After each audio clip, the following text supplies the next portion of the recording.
안녕하세요. 젊고 솔직하게 불경을 배워보는 시간, 쉽게 배우는 금강경에 오신 걸 환영합니다. 저는 이지혜입니다. 지난 시간에는 금강경이 어떤 경전인지, 왜 중요한지에 대해 간단히 이야기했었죠. 오늘은 조금 더 깊이 들어가 볼 거예요. 먼저 궁금한 게 있어요. 금강경이 그렇게 오래된 경전이라면 도대체 언제, 누구한테, 어떤 상황에서 이야기된 건가요? 금강경은 반야경 계열에 속하는 경전입니다. 석가모니 부처님께서 제자 수보리에게 설법하신 내용을 중심으로 구성되어 있고 우리가 알고 있는 문자로는 대략 기원전 1세기 무렵에 정리되었죠. 아하! 수보리! 지난 시간에도 언급되긴 했는데 어떤 분인지 조금만 더 설명해 주실 수 있을까요?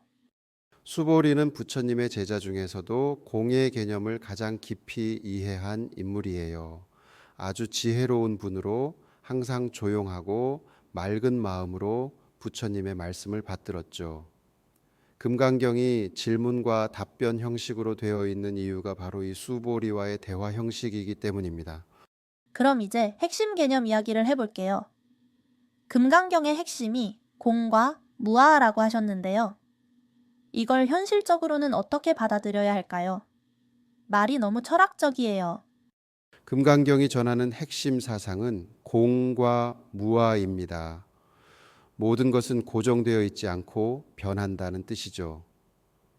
쉽게 말하면 이 세상의 모든 것은 실체가 없다는 겁니다. 우리가 붙잡고 있는 나, 내 것, 내 생각도 결국은 변하고 흘러가죠. 그래서 그것들에 너무 집착하지 말라는 가르침입니다. 이 개념이 어렵게 느껴질 수도 있어요. 하지만 예를 들어 생각해 볼게요. 우리가 거울 앞에 섰을 때 내 모습이 보이죠? 그런데 그건 진짜 내가 아니라 빛의 반사잖아요. 공의 개념은 이와 비슷해요. 눈에 보인다고 해서 그게 고정된 실체는 아니라는 겁니다. 와! 조금 무서우면서도 멋진 개념이네요. 그럼 비슷한 이야기를 담고 있는 경전도 있나요? 비슷한 가르침을 담은 경전으로는 반야심경이 있습니다.